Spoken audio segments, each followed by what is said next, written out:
I've sent 2,738 reach out messages from starting this video editing business. I've sent Loom videos, DMs, emails, different text formats, basically you name it, and I have done it at one point or another.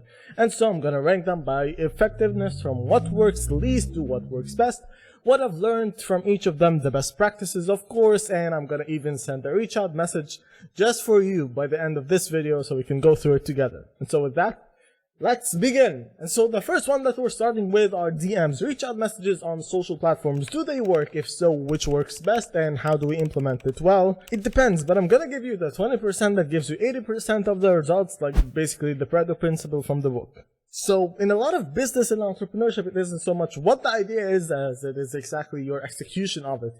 I mean, seriously, text reach outs can range anything from, hey, want work, me want work, you have work, all the way to a short and concise message showing your competency, your history, and your ease of working with, of course. It's by far the most hit or miss of them, but you can get pretty good response rates if you follow just a few tips. First is that you should make them as short as freaking possible without leaving out any necessary information. And what is necessary information? Well, we're gonna talk about that in just a couple of minutes. Secondly is that you should tailor it to their profile as best as you freaking can. Treat it as you're a freaking FBI agent chasing an internationally renowned criminal. Skim over their profile, their recent posts, and the recent videos that they made. Make a comment on it, make a joke, break the ice some way or another, and just so you can get your head into the friggin' door. Use that as your introduction to break the ice, because God knows how unbelievably and painfully obvious it is when someone just copy-pastes a message and blasts it out to everyone in their contacts when they're talking about or proposing something. But thirdly, right after that, is that you should get into what's in it for them as soon as freaking possible.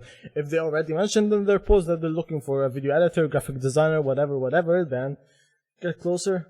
No, just a bit closer. Don't mention it again in your message that you are one. We're talking about extremely busy people here. If they feel that their time is being wasted, they're just gonna dip. Yeah, I know I'm a bit intense. That's such a great compliment from you, dude. An opening line, your name, what you can do for them. You're gonna save them time, make their videos pop, ease their flow and their process, whatever it is, just make it clear, short, and concise. That's the kind of thing that you should be mentioning. Well, after that, what do you do? Well, that's where number 4 comes into it. This kind of looks like it. I don't mean that. That's where point number 4 comes into play. If you work with anyone with high follower counts, then that's where you should slip that in. And it can also be just a well-established brand, even if the follower count is just a bit lower. It doesn't really matter so long as the social proof looks good. Keep in mind that all what we said so far does count as necessary information. Now, what is the actual definition? Well, it's any information that shows off your trustworthiness, your reliability, your competence, or your professionalism. If what you said counts into any one of those buckets, then you're all good. But they can't be self-attributed. That's why we use social proof, because it has to come from other people. And don't be scared to reach out to high follower counts. I mean, I've sent reach out messages to Mr. Beast and Jenny Hoyos. It doesn't really matter, because it's just a thing in itself to be able to brag to say that yes, I've reached out to those freaking giants because I wanted to work with them. Keep in mind that the real reward of all of this is not necessarily the money, but the person that you're molding yourself into becoming. And that's the truth, my G. And last but not least, Mike Tyson coming in with a charging knockout punch, and you hit them with your portfolio site. And if you don't have a portfolio site, then what the frick are you doing?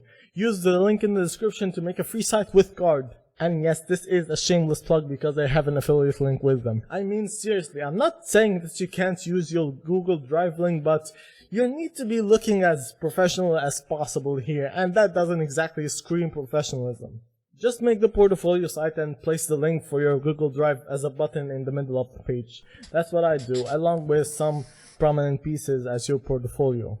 Second up the ranks are emails, and they do work better, but with one tiny minor caveat, that they're not being flooded with messages on their email. Because keep in mind, the people that you're reaching out to usually are being flooded with messages literally almost all the freaking time. So what this relies on is that your message, your email is going to be the one singular odd thing showing up in their inbox, and they're going to be intrigued by it, give it some special time and attention, and give you a fair shot at this. Because seriously, if you wake up to your DMs having 100 message requests, are you really going to check out every single one of them? with good and proper attention, yeah, no. But the general overarching rule of this is that you should go and reach out to them where they're not being flooded by messages everywhere. If they are high, hit low. If they are low, hit high. It's the art of war by Sun Tzu. Third up the totem pole are when things start getting good. Now, if you've been working for a while, then you likely have a few testimonials collected by now. And if you don't and you need help on that, then just let me know in the comments below.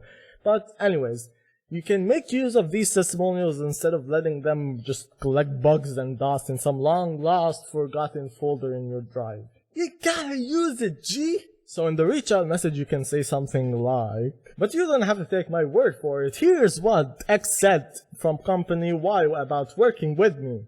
And then you paste the link to the video testimonial that you have. Of course, if you have a range of them, then pick a testimonial that is relevant to the editing niche that you're going for, or in the specific work niche if you're not a video editor like me. And why is that personalization? Gee, you gotta hook them in like an angler fish at the freaking North River. And as I say that, I've never fished a day in my life, I think. How's that for a hook? At one point, I'm gonna have a compilation of all the times I threw away my glasses. Anyways, on to the last and the most glorious of the bunch. Now, I've been experimenting with Loom videos for a while, and I do have mixed feelings on them, but they're generally positive. It does tend to get good results, and I do like them for a couple of major reasons. One is that you get about as personal as humanly freaking possible. You're talking face to face with your voice, talking about their channel or their work, and you're giving tips and advices on how to make it better and what you can do for them. All while seeing your charming personality and face come into work. Now, sure, you get ignored with this result as well because it tends to happen, at least in some percentage, with all reach out methods that you use. But at least in this one, more often than not, you're gonna get a, hey man, I respect what you're doing, keep it up, the great work type of deal, which doesn't really tend to happen much with any kind of text reach out. And when it does work, you tend to form an instant rapport with the client that you can use to then jump board into a proper working relationship with someone that you can get paid from. And so I rank it at the top, especially if you combine it with some of the other tips that we mentioned above. And now let's do this reach out message that I told you about before. Now here's an example of someone. Obviously I'm gonna blur out the name because it's kind of weird to put it out in online like that, yeah? So anyway, as we were saying earlier, you're gonna start out with just the most basic freaking thing. We're gonna look through their profile, see if we have any kind of comments, jokes, anything that we can do like that. Now in their post, you're not always gonna go find something, so you're gonna do your best to use the post itself as kind of a vehicle to jump off of. So here he's saying if you're not the best, then don't reply or DM. So you can do something like that and throw in a bit of personality in there. So I'm gonna go with something like, obviously if I wasn't the best, I wasn't gonna come here. Who wouldn't want to work with some of the most accomplished people on the space? And then you follow it up with your name, the people that you worked with, and any testimonials that you may have, which I'm gonna link him to in here.